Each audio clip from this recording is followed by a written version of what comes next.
Praying, Father God, that let your Spirit continue to move. That every words, Panginoon, na aming maririnig, Lord God, will stir up our spirit, Panginoon. And will continue to give us the truth of who we are. Lord, hayaan mo, Panginoon, na ang buhay namin ay maging rooted, O Lord God, sa salita mo. So that, Lord, hindi po kami masasway ng mga kasinungalingan ng mundo at kasinungalingan, Panginoon, ng kaaway, O Diyos. At hayaan mo, Panginoon, na malaman namin kung sino nga ba kami sa inyong harapan. Kung ano nga ba ang pagkakalikha mo sa amin, yung original design mo sa amin. So that iyon yung aming lalakaran at iyon po ang aming ipapamuhay, Panginoon. Patuloy mo kaming bigyan ng pangunawa, Panginoon, ngayong umagang ito sa iyong mensahe, O Diyos. At hayaan mo, Panginoon, na mabasa nito ang anumang mga maling kaisipan, Panginoon. Hayaan mo, Panginoon, na walang ibang magpupuno sa amin kundi ang salita mo lamang at ang mga bagay na nagmumula sa inyo lamang. Maraming salamat po. In Jesus' name we pray. Amen. Meron lang po akong gustong ipakita sa inyo. Sa tingin niyo po ba, pag nakakita po kayo ng ganitong klase ng steel dyan sa kalsada, ano po ang tingin niyo pwedeng gawin dito? May magagawa po ba kayo dito? Or pag nakita niyo po itong steel na to, nakapakalat-kalat sa kalsada, hindi niyo na lang siya papansinin. No? Iiwasan niyo na lang siya, pababayaan niyo na lang siya, or kagaya nito.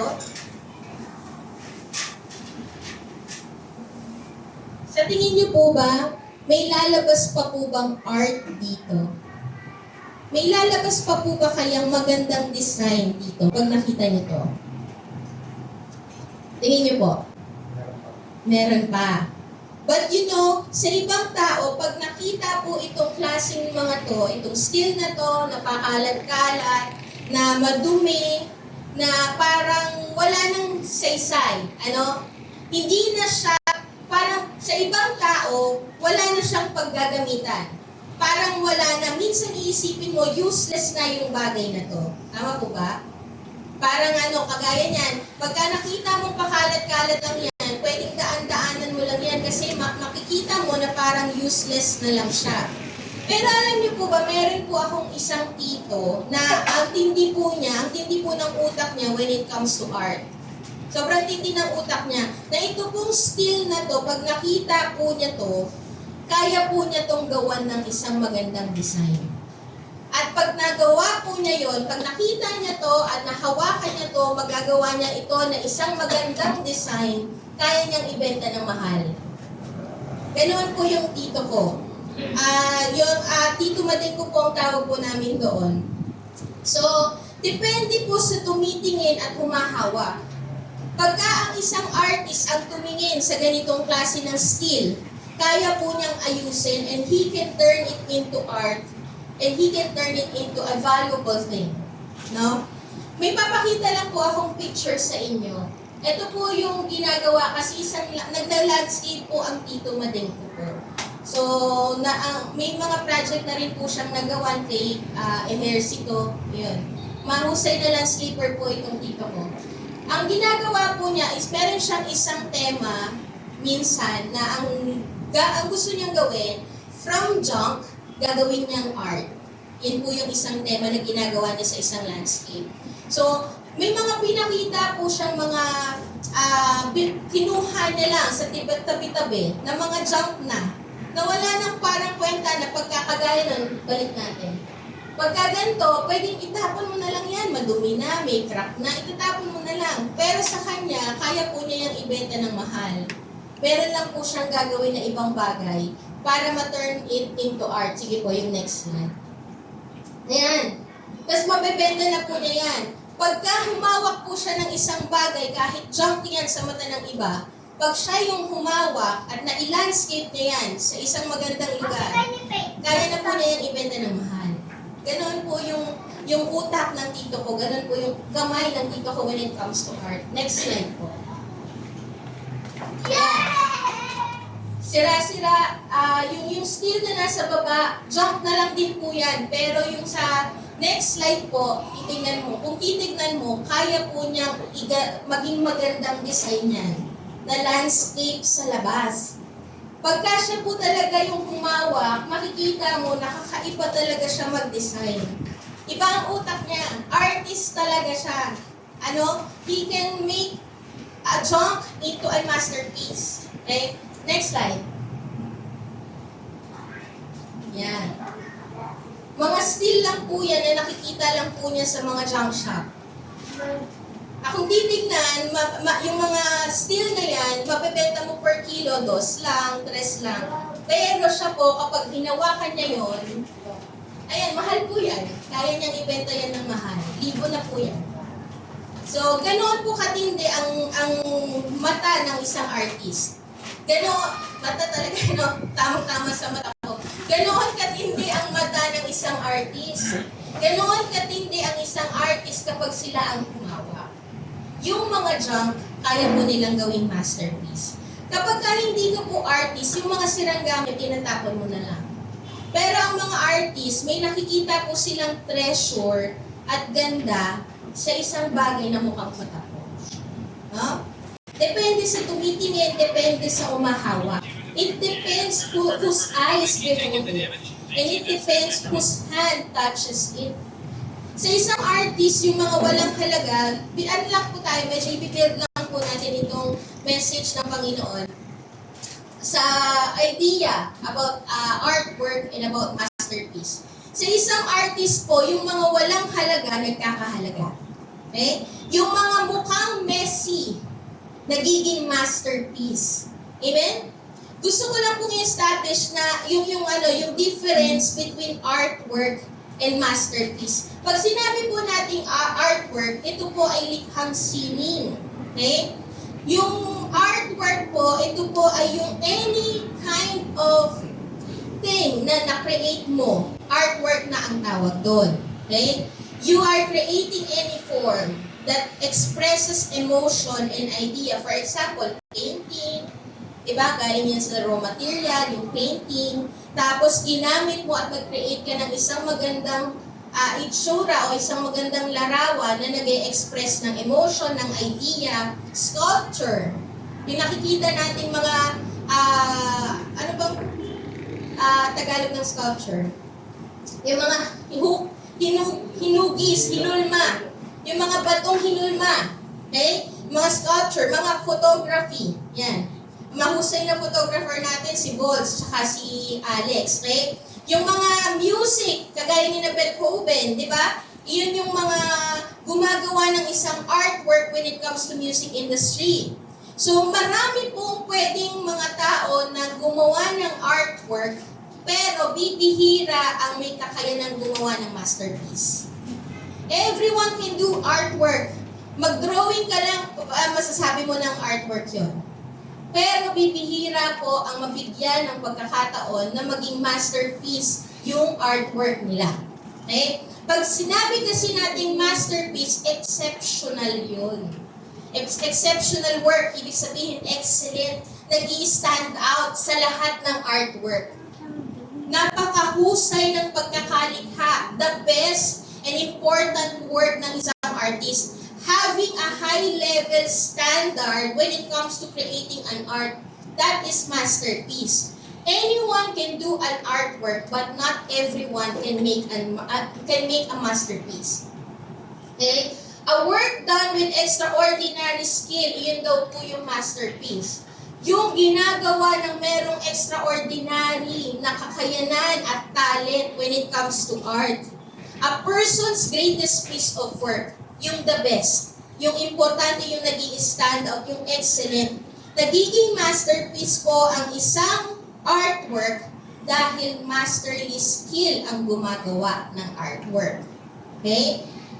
Example na lang po, marami tayong nakikitang mga artwork like painting. Diba?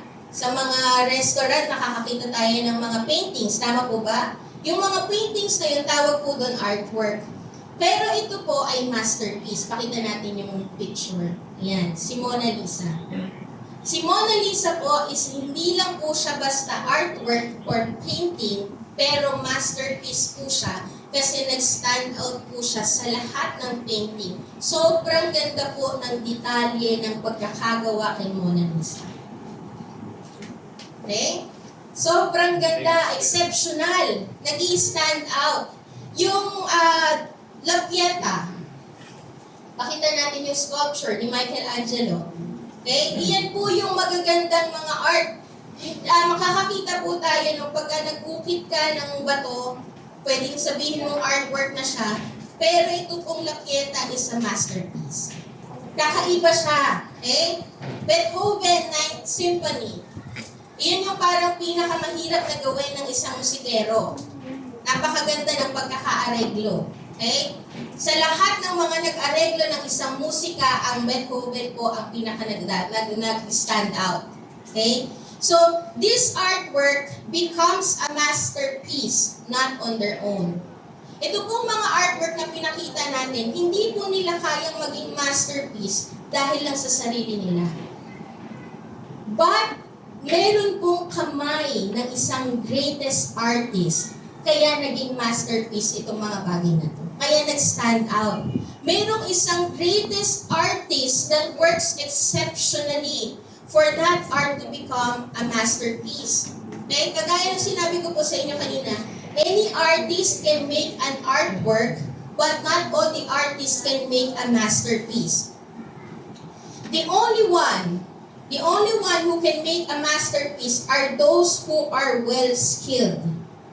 Okay? Yun po yung mga, nagbibuild lang tayo ng idea about this masterpiece. Yung mga may kakayanan na gumawa ng masterpiece ay yung mga well-skilled artists, mahuhusay, exceptional ang talent, masterly skilled in arts. Nakasalalay po sa kamay ng artist ang isang masterpiece. Okay, naiintindihan po yung idea? Hindi po magiging masterpiece ang mga pinakita natin kanina kung hindi dahil doon sa greatest artist na yun. Nakasalalay sa kamay ng isang masterly skilled artist ang pagiging masterpiece ng isang artwork. And you see here, namamangha tayo sa mga ginagawang arts and masterpiece ng mga tao. Tama po ba? Namamangha tayo? Tama po? And kung yung mga gawang tao na to, namamangha ka na, what more kay Lord? Amen po ba? What more kay Lord? Kapag si Lord ang humawak at gumawa, panigurado na ang kalalabasan nun ay masterpiece. Amen po ba? Na kapag si Lord ang kumilos at gumawa, ang kalalabasan ng ginagawa niya ay masterpiece because He is the master maker, He is the great sculptor. Amen po ba? Amen? Kapag si Lord ang humawak ng buhay natin, rest assured na ang lahat ng kanyang ginagawa sa buhay mo will turn into a masterpiece. Kaya mapagkakatiwalaan po natin, okay na po yun, pwede na tayong umuwi. Kasi ang ganda na ng sinabi ng Panginoon, di ba? Kapag si Lord ang humawak ng buhay natin, rest assured na ang lahat ng kanyang ginagawa sa buhay mo will turn into a masterpiece. Ang resulta po nun ay maganda pala. Amen po ba? Ang lahat ng ginagawa niya ay maganda sa buhay mo. Amen po ba? So be rooted on the truth about your identity, that you are God's masterpiece. Because the one that is holding you and the one that is working in your life is the great sculptor, the master maker, the mighty creator. Amen po ba? Pagkatiwalaan po natin ang Panginoon sa ating buhay, kasi ang mangyayari sa buhay natin kapag si Lord ang humawak is masterpiece. Dahil ang humahawak sa buhay natin at ang gumagawa sa buhay natin is the great sculptor, the master maker, the mighty creator. Amen po ba? Amen? Kaya ang lahat ng nangyayari sa buhay natin, kapag si Lord ang pinagkakatiwalaan mo dyan, ang kakalalabasan po niyan ay maganda. Amen po ba? Sabi po sa Ephesians 2:10, for we are God's workmanship, or we are God's masterpiece, created in Christ Jesus for good works which God prepared beforehand that we should walk in them. So kagaya po ng sinabi natin kanina, ang masterpiece po ay hindi magiging masterpiece dahil sa sarili lang niya. Kailangan ng isang master maker, isang masterly skilled artist. At ang isang masterpiece po, hindi po iyan parang kapag tinignan mo, maa-amaze ka na lang, mag-e-end up ka na naa-amaze sa isang artwork or naa-amaze ka sa isang masterpiece. Masterpiece doesn't end in just being amazed of how exceptional the artwork is. Okay? Pero, yung masterpiece po na yon, it points of how amazing and exceptional is the creator of that masterpiece. Amen? Kagaya na lang po nung nakita natin kanina, pwede ba natin ipakita ulit yung picture kay Mona Lisa? Yung painting po na yan, kapag tinignan mo yan, mamamangha ka sa painting. Tama po? Pero habang nagtatagal na namamangha ka sa painting, ano po yung kasunod na sasabihin mo? Wow, sino yung painter? Tama po ba? Hindi ka nag-e-end up na namamangha sa painting. Nag-e-end up ka na namamangha sa painter. Tama po? Ganoon din po sa buhay natin. Kapag ang buhay natin ay inaayos ng Panginoon, ang namamangha po ang mga tao hindi dahil sa buhay mo. Namamangha ang tao dahil sa Diyos na gumagawa sa buhay mo. Amen? Yung painting po na yan, it must point to the painter. Your life must point to the Creator. Your life must point to how amazing our Creator is. To how amazing si Lord bilang isang great sculptor, bilang isang master maker, bilang isang mighty Creator. Today po, ang pag-uusapan natin is yung masterpiece about the creation, the masterpiece about the salvation, the masterpiece in salvation, the masterpiece in sanctification. Pero ang pag-uusapan lang po natin is about creation and salvation. So susunod na po natin pag-usapan yung sanctification. So kagaya po nung in-example natin kanina, yung painting, pinopoint po niya kung gaano katindi yung painter. Okay? Ganoon din po sa dinikha ng Panginoon. Ang creation po ay nagpo-point sa kung gaano katindi ang Creator. Sabi po sa Psalms 19:1-4, Psalms 19:1-4, ipinakita ng kalangitan ang kadakilaan ng Diyos, ang gawa ng kanyang kamay, araw at gabi, ang kalangitan ay parang nagsasabi tungkol sa kanyang kapangyarihan. Ang nilikha po ng Diyos ay nagpapahayag ng kapangyarihan niya. Ang nilikha po ng Diyos ay nagpapahayag ng kadakilaan niya. Sabi po dito, kahit na walang salita o tinig kang maririnig, ang kanilang mensahe ay napapakinggan pa rin sa buong daigdig. Iginawa ng Diyos ang araw na tirahan sa kalangitan. Sabi din po sa Romans 1:20, totoong hindi nakikita ang Diyos.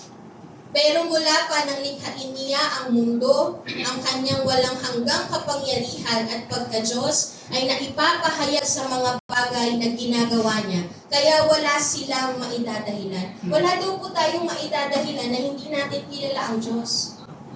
Kasi sa nilikha po niya, nagpapakilala ang Diyos. Sa lahat ng nakikita mo dito sa mundo kung gaano ito kaganda, nagpapahayag po ito kung gaano kagaling si Lord. Yung nakikita natin na ganda ng mundo ay nagpapahayag how majestic, kahanga-hanga ang ating Panginoon. Kagaya ng painting, it points to the painter. It points how marvelous and how creative the painter is. Ganoon din sa mga nilikha ng Diyos, it points of how majestic and marvelous the Creator is. The creation points to reveal the Creator. Amen po ba? When we look at the creation, it reveals a glimpse of God's majesty and power. Nakikita ang kapangyarihan, nakikita ang kahanga-hangang gawa ng Panginoon. It points kung gaano kadakila at katindi ang kapangyarihan ng Diyos na lumikha. Kaya hindi po natin pwedeng sabihin, hindi ko kilala si Lord. Tingnan mo lang yung asawa mo, makikita mo ang husay ni Lord. Amen po ba? Tama po ba? Pakitignan nga yung asawa natin. Parang ayaw niya tignan na. Diba? Hindi magiging, kagaya po ng illustration natin kanina about masterpiece, hindi po magiging masterpiece ang isang art kung hindi masterly skilled ang isang artist. So, ibig sabihin, nakabase sa galing ng artist ang ganda ng isang artwork. Ganoon din po sa buhay o sa nilikha ng Panginoon. Makikita natin kung gaano katindi ang Diyos na lumikha. Gaano katindi nga ba ang Diyos natin sa kanyang paglikha? Gaano siya ka-marvelous, gaano siya ka-makapangyarihan, gaano siya ka-mighty. Sabi po sa Genesis 1:1, in the beginning, God created the heavens and the earth. Yung sinasabi po na created dito, na ginagamit, yung word na created po dito ay ginagamit lamang po para sa Diyos. Kasi wala pong ibang may kakayanan na lumikha kundi ang Diyos lang. Ang tao, kaya po niyang mag-discover, kaya niyang mag-reinvent. Ganun lang. Pero ang Diyos natin, kaya po niyang lumikha galing sa wala. Okay? Yung created po dito comes from the Hebrew word ex nihilo. Ibig sabihin po, creating something out of nothing. Kaya niyang lumikha mula sa wala. Lumilikha ng bagay ang Diyos mula sa wala. Okay? Hindi po niya kailangan ng mga raw materials to create and to work. All He need is Himself. Ganoon katindi ang Diyos na lumikha sa langit at lupa. The Creator of heaven and earth, God started with nothing and made everything. He makes everything into existence when nothing existed. Ganoon po katindi ang Diyos. Ang tao, hindi niya kayang lumikha galing sa wala. Kaya niyang mag-invent, kaya niyang mag-reinvent, kaya niyang anong tawag doon? Innovate. Tama po ba? Mag-improvise. Kaya niyang mag-discover. Pero yung nadi-discover ng mga tao, nandun na. Nalikha na. Pero ang Diyos, kaya niyang lumikha mula sa wala. All He need is Himself. Ganoon po katindi ang Panginoon. Genesis 1:2, sabi po dito, the earth was without form and void, and darkness was over the face of the deep. Yung paglikha po ng Panginoon ay galing po sa wala, without form, without void, darkness. Ang sabi po ng Panginoon din dito, and the Spirit of God was hovering over the face of the waters. Na kapag ka ang Diyos ang lumikha o kapag ang Diyos ang kumilos, everything that is without form ay nagkakaroon ng ganda. Amen po ba? Lahat ng magulo ay nagiging maayos pag si Lord ang kumilos. Amen po? Alam niyo po, ito pong Genesis 1:2, ito po ay isa sa mga nag-strike talaga sa akin na devotion ko po sa Genesis 1:2. Kasi ito pong panahon na to na na-devotion ko po siya, ang papa ko po ay on and off na sa hospital. So, si papa ko po, talagang yun na yung time na mahinang-mahina na po siya dahil sa sakit na liver cirrhosis. So, wala pa po kaming idea na sobrang lala na pala ng kanyang kalagayan. Pero nakikita namin sa kanyang katawan na pumapayat na siya. And then, dahil nga on and off po kami sa ospital, ako po yung nagbabantay kay Papa. So, ang nangyari po one day, ginising po ako ng nurse para kausapin daw po ako ng doktor. Tapos, naging honest na po yung doktor sa amin. So, ang sabi po ng doktor is worst condition na. Worse na yung condition ng father ko. Madami ng bukol sa liver, marami ng bukol sa dito sa part ng katawan niya. And the only option daw po is liver transplant, pero hindi pa yan sigurado. Yun yung sabi ng doktor. Kasi malala na yung sakit ng papa, bumabagsak na po yung katawan niya, so hindi pa sure kung kakayanin yung operation. Titignan pa kung qualify yung kanyang katawan para sa liver transplant, kung kakayanin ng katawan niya yung operation. So ganoon ka-devastating yung nangyari, yung report. Ganoon ka-devastating yung salita nung doktor. Naging honest po siya sa amin. Na ang sabi ng doktor is malala na talaga. And hindi natin alam kung may hope pa doon sa condition ng father mo. Kasi kung may option man, hindi pa sigurado. So parang ang pinopoint niya, any moment pwede talaga siya kunin ni Lord. So doon po sa time na yun, na parang ang devastating nung sinabi, ako lang po mag-isa nung kausap po niya, nung kausap po ako ng doktor. Tapos bumalik po ako sa room, nag-devotion po ako that time, and ito po yung nag-strike po sa akin, sa Genesis 1:2, dito po ako dinala ng Panginoon, Genesis 1:2, na yung mga darkest moment ng buhay mo, yung darkness na sinasabi po dito is, it speaks of hopelessness.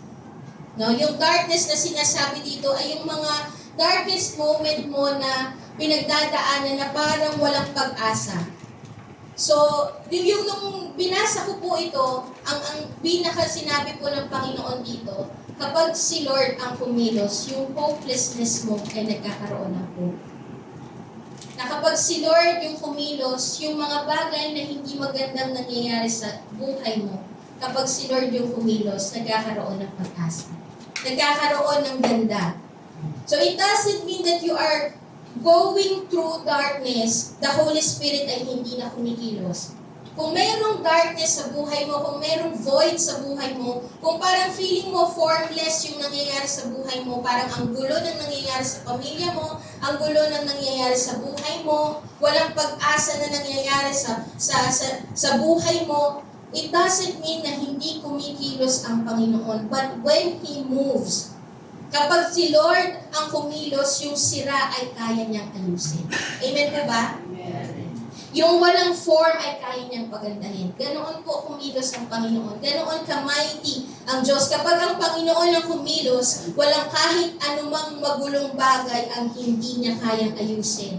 Kaya niyang lumikha ng magandang bagay galing sa pangit na sitwasyon. Amen po ba?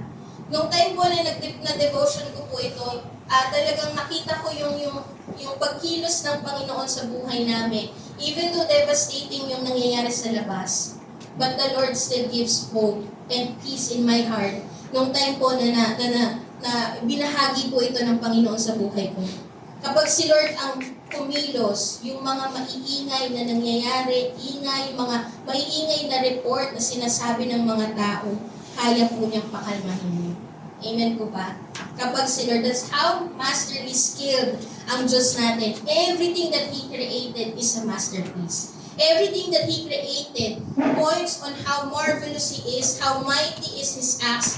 Everything He created points on how majestic our Creator is. Amen po ba? Amen?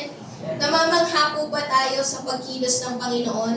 Namamangha po ba tayo kung gaano lumikha ang Panginoon? Kung paano katindi lumikha ang Diyos. Sabi po sa Genesis 2:7, Then the Lord God formed the man of dust from the ground and breathed into his nostrils the breath of life. And the man became a living creature. Yung sinasabi po na form dito from the Hebrew word yiser. Yiser. Yiser. Okay? From the Hebrew word yiser. This describes po the action of an artist.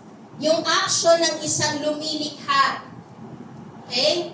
Yung pag-involve ng isang lumilikha. Pag sinabi po nating form, may involvement yung lumilikha.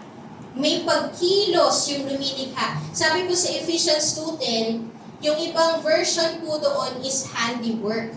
Okay? We are God's handiwork. Pag sinabi natin handiwork, yung work done by the hands. Work done personally. Kung papansinin po natin, sa lahat ng nilikha ng Diyos, sinabi lang po na ito sa pamamagitan lang ng kanyang salita. Pero, ang pagkilos po ng Panginoon sa paglikha sa atin, He is forming us. He formed us. Okay? Nagkaroon ng personal na action ang Panginoon sa paglikha sa atin. When the Lord created us, He has this personal and direct involvement sa pagkakalikha sa atin. Amen po ba? He was intentional. Naging intentional siya. Doon sa kanyang mga nilikha, langit at lupa, liwanag at dilim, yung mga hayop, yung mga puno, yung mga bagay na yun ay sinambit lang po ng Panginoon kaya nagkaroon ng existence. Pero yung pagkakalikha po sa atin, He involved Himself. Meron po siyang ginawa na pagkilos para sa paglikha sa atin. Naging intimate po ang Panginoon in creating us. Ganoon po ang pagtangi ng Panginoon sa paglikha sa iyo. Amen po ba? Merong personal touch ang Panginoon when He created you. Yung sinasabi po dito na form, when He created you by His hands. Amen po ba? We are so special, we are so valued, naging personal ang Panginoon pagdating sa atin. And ang sabi po sa Psalms 139:13-14, "For you formed my inward parts, you knitted me together in my mother's womb. I praise you for I am fearfully and wonderfully made. Wonderful are your works, my soul knows it very well." Yung sinasabi po dito na Psalms 139:13-14, na tayo po ay nilikha ng Panginoon wonderfully and fearfully. Ibig sabihin, may pag-iingat ang paglikha ng Diyos sa buhay natin. Kung titignan po natin, simula pa lang sa Genesis hanggang sa ngayon, si Lord po is in the business of shaping you, forming you, and molding you. And yung pag-form po ng Panginoon sa buhay natin is a personal, intimate, intentional. Amen po ba? Naging personal ang Panginoon. He wants to have a personal involvement to the concern of His people. Meron pong personal na involvement ang Panginoon sa concern ng buhay natin. Amen po ba? Amen po ba? Nabe-bless po ba tayo na ganoon po ang pagkilos ng Panginoon sa buhay natin? Na tinatangi ka ng Panginoon. Amen po ba? Pakisabi po sa katabi, tinatangi ka ng Diyos. Amen? Tinatangi ka ng Diyos kasi ang lahat ng nilikha na namamangha ka, iyon ay sa pamamagitan lang ng kanyang salita, pero ang pagkakalikha sa iyo ay personal. Because He wants to have a personal involvement sa buhay niya, sa buhay mo. Personal involvement sa mga concerns ng buhay mo. And ang sabi po dito, wonderful are your works. Ibig sabihin po, kahanga-hanga ang gawa ng Panginoon. So, ibig sabihin po, ang pagkakalikha sa iyo ay kahanga-hanga. Amen po ba? Amen? Pakitignan po yung katabi, kahanga-hanga ba? Ang itsura niya? Ang pagkakalikha dyan? Amen? Amen? Kahanga-hanga ang pagkakalikha sa iyo. Alam niyo po kung bakit kahanga-hanga? Bakit natin nasabi na kahanga-hanga ang pagkakalikha sa iyo? Kasi hindi lang po naging personal ang pag-form ng Panginoon sa buhay mo. Hindi lang po hindi lang po may personal touch ang Panginoon sa buhay mo. Pero, ang sabi pa po doon, balik tayo sa Genesis 2:7. Balik po tayo sa Genesis 2:7. Ang sabi po dito is, He breathed into His nostrils the breath of life.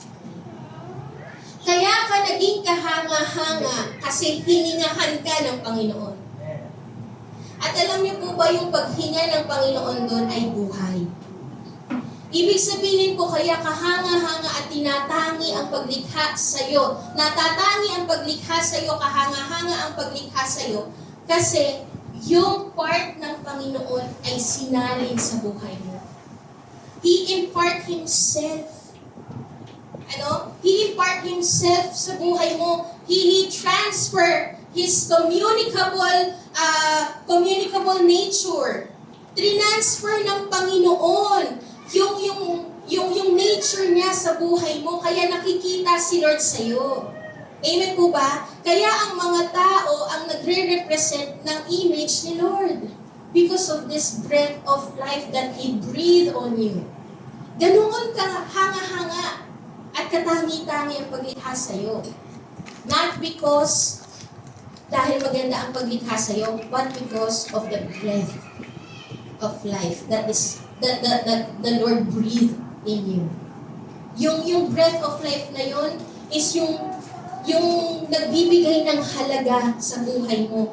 Kasi ang nire-represent mo, kasi sinalin ng Diyos yung mga communicable nature. Pag sinabi natin communicable nature, yun po yung loving. Pag sinabi natin communicable nature of the Lord, yun po yung nature ng Panginoon of being loving, forgiving, yan. Yung being good, being kind, being gentle, being meek. Yan yung mga communicable nature ng Panginoon na transfer sa'yo. Kaya ang mga tao po ang may kakayanan. The Lord has given us the power through that breath to represent His loving kindness, to represent Him and maging maging forgiving tayo, maging good tayo, maging kind tayo, maging gentle tayo, maging meek tayo. Kung titingnan niyo po, ibang klase ang pagkakalikha talaga sa atin. Kasi nakita niyo po ba na nare-represent ang mga hayop ang nature ng Panginoon? Forgiving ba ang mga hayop? Tinapakan mo ko, sige, pinapatawad na kita. Diba? Hindi naman ganun eh. It is the people that communicate yung nature ng Panginoon. Amen po ba? Because of this breath of life. Na hininga ng Panginoon sa buhay natin. That's why we can reflect Him in our lives. Amen po ba? Ang tao ang kayang mag-reflect how loving God is. How forgiving God is. Amen? Amen po ba? And pangalawa po is yung salvation. Hindi lamang po sa creation ang napakagandang pagkakalikha ng Panginoon sa buhay natin, but also in salvation. Even in salvation, the Lord makes a masterpiece doon sa ginawa po niyang pagliligtas sa atin. Sa isang paggawa ng art, bago mangyari, kagaya ng sinabi po natin kanina, bago po mangyari ang isang masterpiece, ito po ay galing muna sa raw materials. Okay? Kagaya po kanina, itong example natin kanina. Itong mga steel na to. Kung titignan po natin, itong mga raw materials na to, it is like a junk. Tama po, patapon na.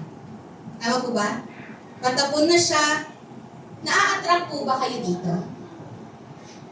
Attractive po ba to? Pwede pong sumagot. Hindi po ano? Sa tingin niyo po ba malinis to? Hindi po. Kalawang-kalawang na siya, madumi siya.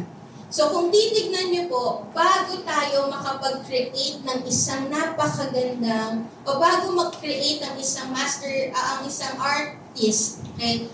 Bago siya mag-create ng isang masterpiece, galing muna to sa junk, sa raw materials. And you know what? We are like this raw material. Para po tayong kagaya nito, na raw material. Na parang walang kwenta, unattractive ang buhay natin. Bago po natin makilala ang Panginoon, ang buhay natin ay walang kwenta. Unattractive. We can say that we are a messy.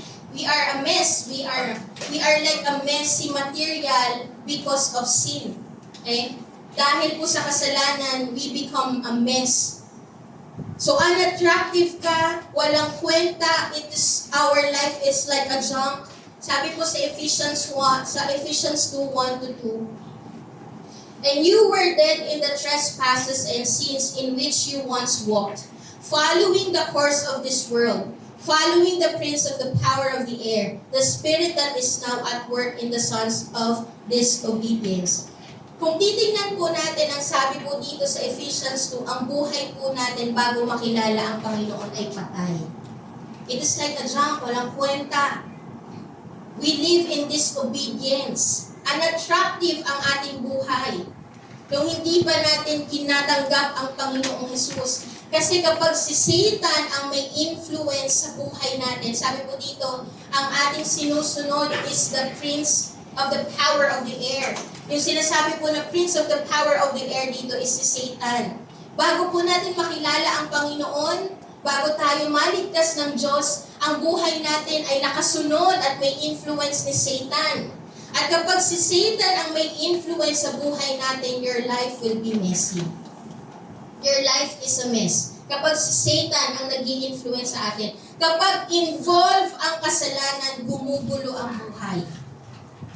Kapag ka-involve po ang kasalanan, wala pong magiging maganda sa buhay.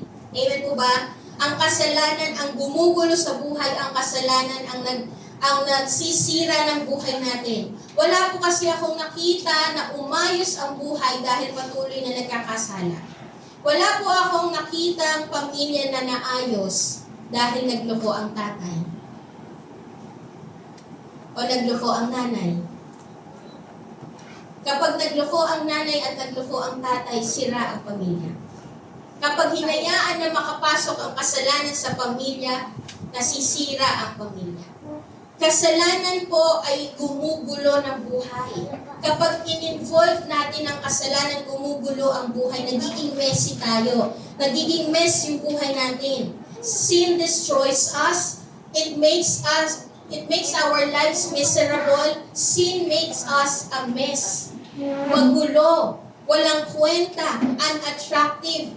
And this unattractive material, ito pong unattractive material na to, yung buhay po natin dahil sa kasalanan na naging messy, iyan po ay kayang gawing masterpiece ng Panginoon kung mag-i-involve si Lord. Kapag si Lord ang mai-involve sa buhay mo, magiging masterpiece ka. Pero kapag si Satan ang ini-involve mo sa buhay mo, your life will be a mess. If you involve sin in your life, if you let Satan influence your life, yung puro kasalanan, puro bisyo, puro maling desisyon, kung iyon yung i-involve natin, your life will be a mess, your family will be a mess. Pero kapag in-involve mo ang Panginoon, your life and your family will be a masterpiece. Amen po ba?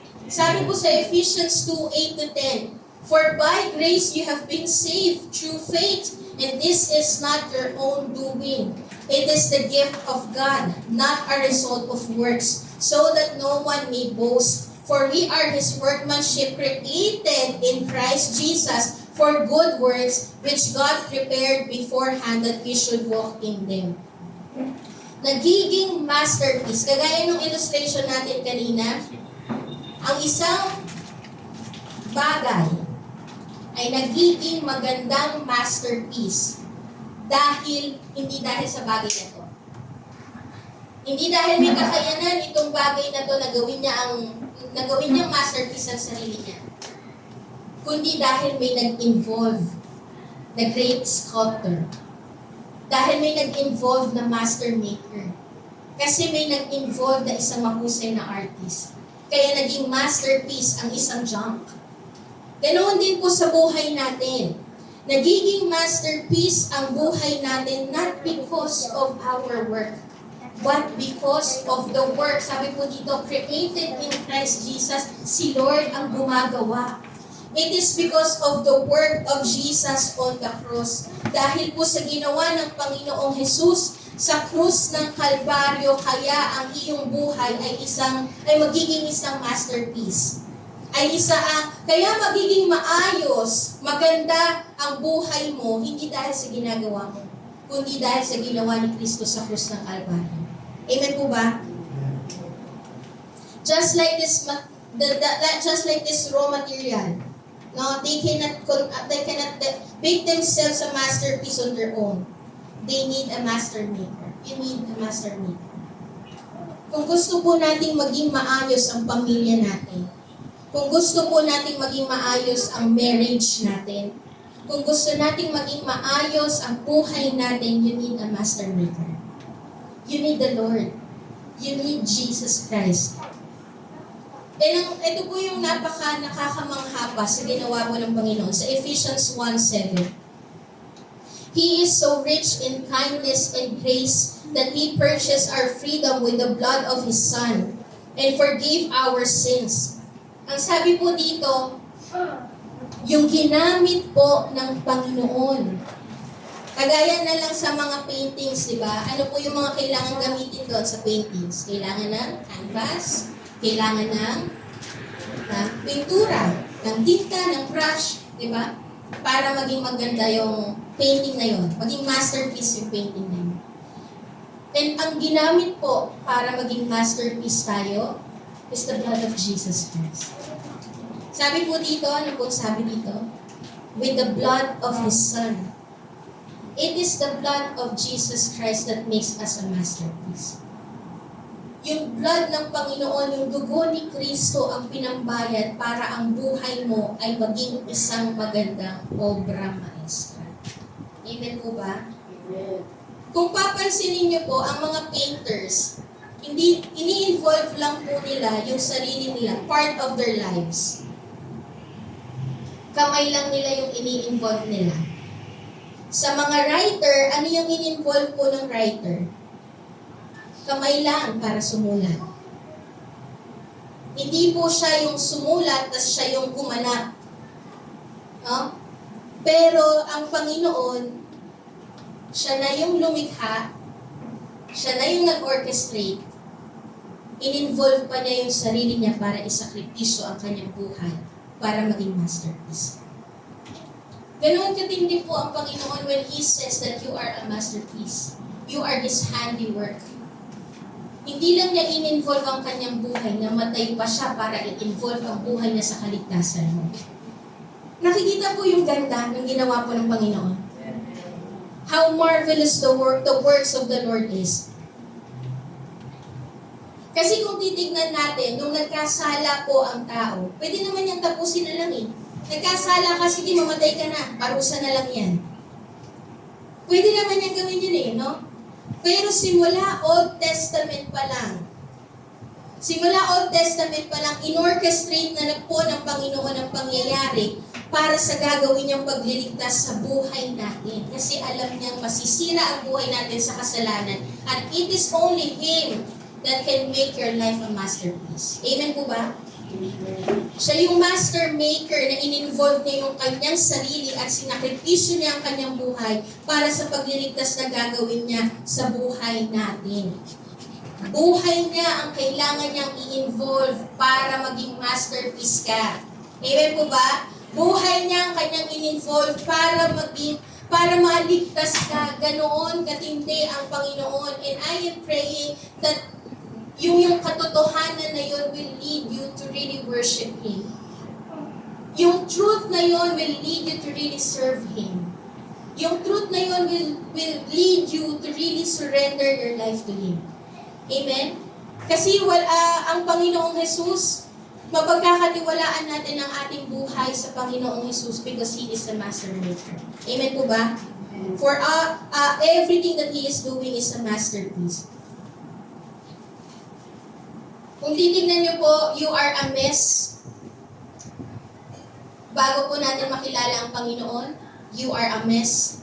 But because of what Jesus did on the cross, you are now a masterpiece. Amen? Pwede ko po bang tawagin ang worship team?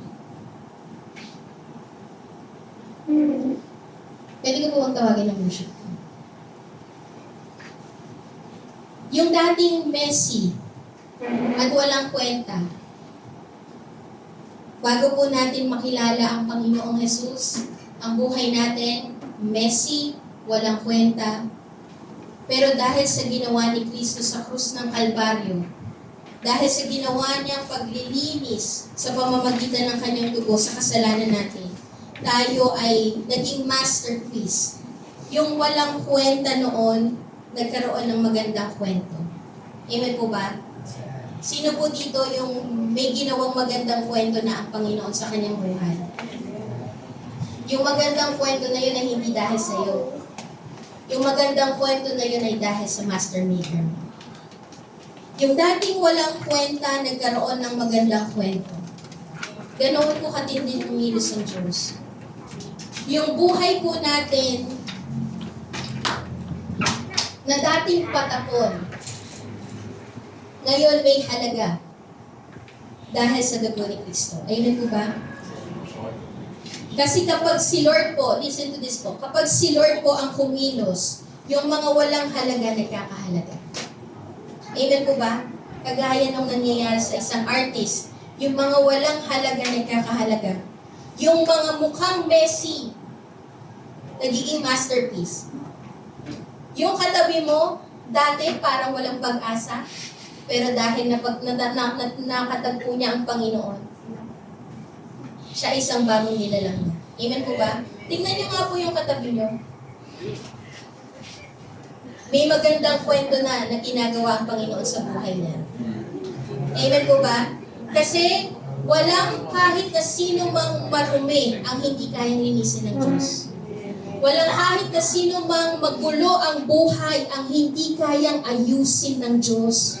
Amen po ba? Walang imposible sa Panginoon, walang mahirap sa Panginoon. Amen po ba? Kaya yung katabi mo, may ginagawa ang Panginoon dyan para masterpiece na yan. So, ibig sabihin, yung katabi mo, masterpiece pala. Ang ganda mo pala. Ang halaga mo pala. Alam mo kung bakit? Kasi dugo ni Kristo ang ginamit para maging masterpiece ka. Ganoon ka kaganda. Ganoon ka kahalaga. And you know what? Yung buhay po natin ang magpapatunay na makapangyarihan ng Diyos. Kasi kung titignan niyo rin po yung buhay ko, makikita niyo po talaga how gracious the Lord is. Kasi talagang yung buhay ko patapon talaga. Ako yung pinakamasakit ng ulo ng magulang ko. May one time po sa amin na na-stress na talaga si mami, na-stress na si papa. Hinagilap na nila ako kung saan-saan. Kasi mula umaga hanggang daling araw, hindi po ako nagpaparamdam sa kanila. Kung saan-saan lang ako pumunta. Hinagilap na nila ako kung saan-saan. Pag uwi ko, galit na galit sila sa akin. Pero yun po itong gantong angel looking. Yung angel looking na to, pagagalitan ng sobra-sobra kasi ang tigas ng ulo. Ganoon po katigas ang ulo ko noon. Kung titignan po talaga yung buhay ko, kahit na nasa Christian family po ako, na laking church po ako, pero parang walang pag-asa sa akin kasi ako po yung tao na nasa loob ang kulo. Kapag wala si na mami, tatakas talaga ako. After ng service, mawawala na lang ako sa church kasi hindi na nila alam kung saan ako nagpunta. Dati po, kaya kong magsinungaling para lang pagtakpan yung ginawa kong mali. Ganoon po yung buhay ko. Pero kung titignan niyo po, masterpiece na po talaga. Amen po ba? Kasi binago ng Panginoon. Yung dating walang kwenta, yung dating patapon ng kwento, ngayon may maganda ng kwento. Hindi po dahil sa akin, kundi dahil sa ginawa ni Kristo sa krus ng Kalbaryo. Amen po ba? Hindi po dahil sa akin, kundi dahil kumilos ang kamay ng Master Maker sa buhay ko. Amen? Kaya yung mga buhay po natin na parang feeling mo, hindi ko naman kayang magbago eh. Nahihiya akong lumapit sa Lord kasi hindi ko kayang magbago. No. Lumapit ka sa Panginoon kasi ang tanging makakapagbago lang ng buhay mo is the Master Maker, and that is Jesus Christ. Amen po ba? Hindi ko na alam kung paano magkakaroon pa ng pag-aayos sa pamilya ko, sa marriage ko. Ang dami mo nang pinuntahan, dami mo nang hininging advice, pero parang wala pa rin nangyayaring maganda. Parang instead na maging maayos, mas lalong nagiging magulo. But you know what? The only one who can change and transform yung mag-aayos ng marriage mo, the only one na mag-aayos ng pamilya mo, that is the only one who knows how to fix everything is Jesus Christ, because He is the great sculptor, He is the master maker. Amen po ba? Kaya wala ka ng ibang dapat lapitan kundi yung master maker natin. Because He is the only one who can fix everything, who knows how to fix your life. He is the only one who knows how to fix your marriage. He is the only one who knows how to fix your family. Amen po ba? He is the only one who knows how to fix your struggle. So you need to come to our Master Maker so that your life will be a masterpiece. Amen? Hallelujah. Pwede po ba ba tayong tumayo lahat?